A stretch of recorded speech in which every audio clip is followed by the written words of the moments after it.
Contrariamente a lo que perciben sus críticos, el príncipe heredero saudita Mohammed bin Salman parece convencido de la utilidad de la política de exclusión. Desde su surgimiento, sus críticos han sido tres: un oponente feroz pero con poca influencia, un oponente tranquilo pero también con poca influencia, y otro que guarda silencio hasta el día de hoy. Según el curso actual de los acontecimientos, los oponentes se encuentran aún fuera del reino y los oponentes tranquilos ya están en la cárcel.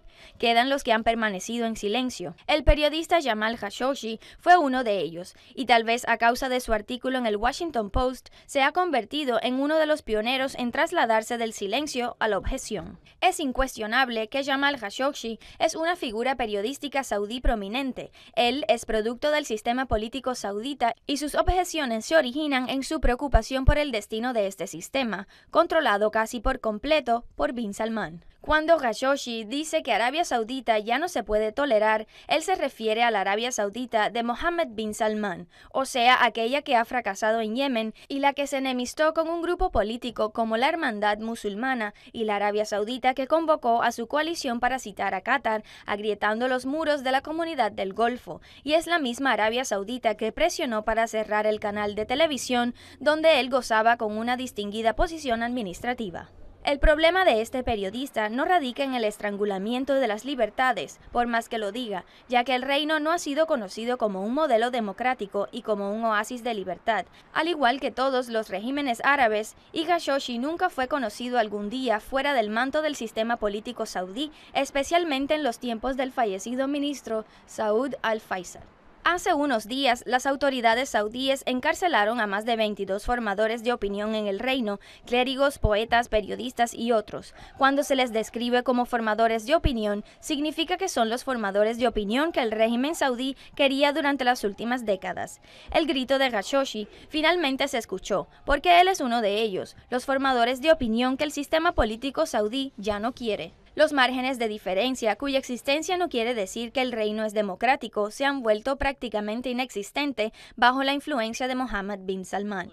El nuevo príncipe heredero puede realizar cambios en las leyes a nivel social, más allá de las ambiciones de Khashoggi y su corriente. Pero ¿quién dijo que el fundamento proviene de las aspiraciones del séquito y no de las ambiciones del príncipe heredero? ¿Acaso se ha revelado el cortejo? Esto no puede ser confirmado, pero tampoco puede ser confirmado que la situación sea estable para bin Salman. El grito de Khashoggi es una rebelión dentro del marco del séquito, que puede ser seguido por otras olas de rebeldía, pero no ahora. El fracaso de los planes de bin Salman aún no se ha hecho evidente, para que pueda persuadir a otros que no son del cortejo a rebelarse.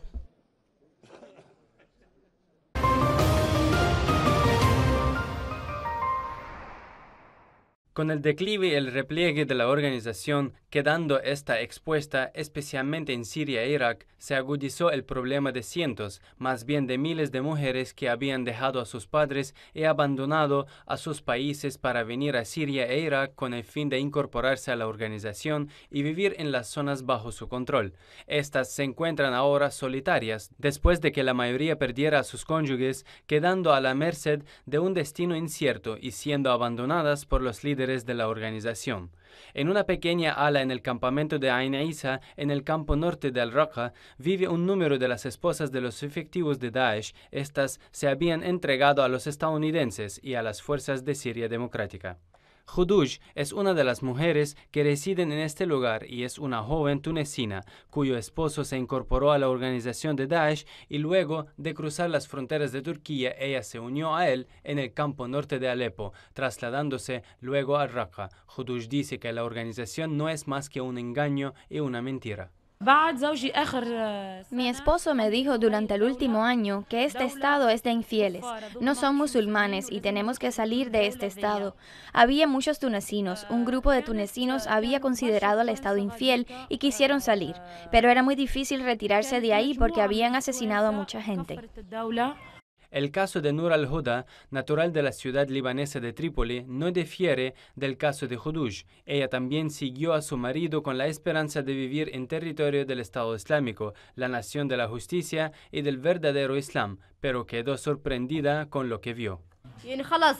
O sea, ya está. Tu esposo muere, te hacen vivir así. Tienes una vida difícil hasta que finalmente te casas. Me quedé así alrededor de 8 meses en la sala de huéspedes hasta que conocí a mi esposo, un tunecino. Lo conocí por medio de una hermana tunecina. Pero cuando me encontraba en la sala de huéspedes vi muchas cosas relacionadas con el Estado. O sea, vi cosas que no son propias del Islam. Es imposible que el profeta se haya portado así.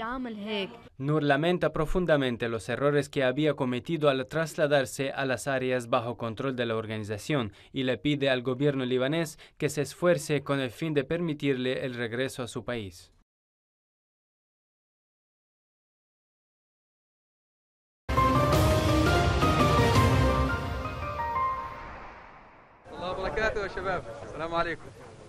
Se impuso la corrección del rumbo. Ese es el caso del movimiento Hamas últimamente. Efectúa algo así parecido a una revisión de cuentas de sus crónicas internas y externas. Tal vez en esto se inspira la experiencia de la resistencia libanesa, que no se desvía de una máxima basada en la definición del enemigo y todo lo demás se somete a revisión.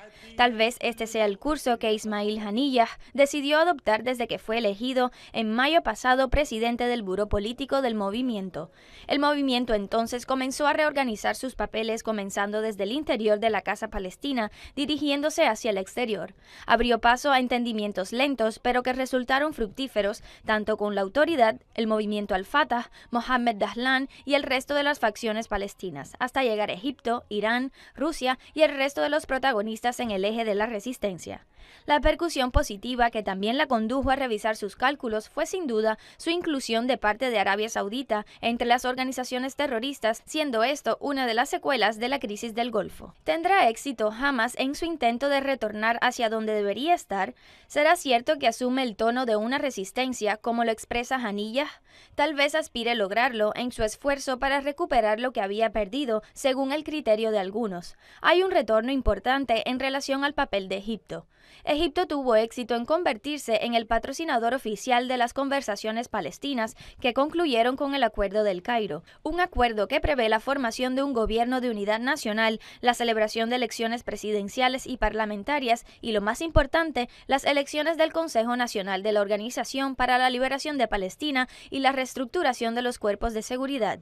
Es importante estar pendiente del anuncio egipcio sobre el inicio del diálogo nacional interpalestino, cerrando con ello para siempre el expediente de la reconciliación. Lo cierto es que Hamas tomó la iniciativa y disolvió el Comité Administrativo de la Franja, colocando la pelota en el campo de la autoridad palestina. ¿Cuál será la respuesta de Mahmoud Abbas?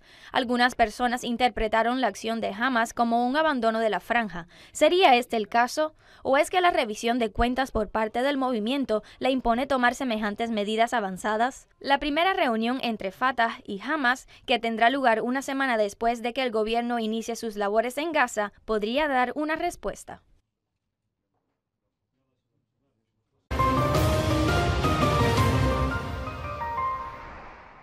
No hay indicios concretos sobre la intención de los kurdos de inhibirse en cuanto a la celebración del referéndum de secesión de Kurdistán, a pesar de las barreras legales establecidas por los tres poderes en el centro del poder y de la posición de la mayoría de los bloques políticos que le hacen frente a los partidarios de la secesión. Parece que proceder con el referéndum es la consigna que izan los kurdos ante la unidad de criterio interna y externa en rechazo a la separación. El referéndum se mantiene para el 25 de este mes, según lo programado, y sobre el tema de la delegación, se ha decidido que la delegación kurda venga a Bagdad para negociar una solución adecuada.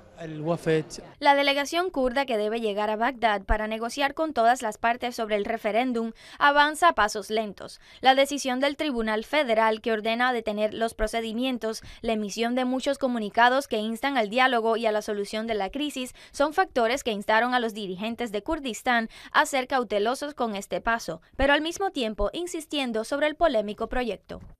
El tema del referéndum está claro, representa una violación a la Constitución. Esto no apunta al componente kurdo y tampoco apunta al gobierno de la provincia. Más bien, esta es una decisión emanada de la Cámara de Diputados y respaldada por los bloques políticos, incluyendo a la Alianza Nacionalista que apoya la decisión de la Cámara. La alianza había cruzado una invitación a los hermanos kurdos para retornar a la mesa de diálogo y cancelar el referéndum o por lo menos aplazarlo. Las decisiones vinculantes para la región, las cuales no están están sujetas a discusión de acuerdo con los especialistas en leyes, coloca el balón en el campo del gobierno, quien tiene que tomar todas las medidas para evitar la separación, siendo esto apoyado por factores internacionales y regionales que acordaron con Irak que el diálogo es el árbitro.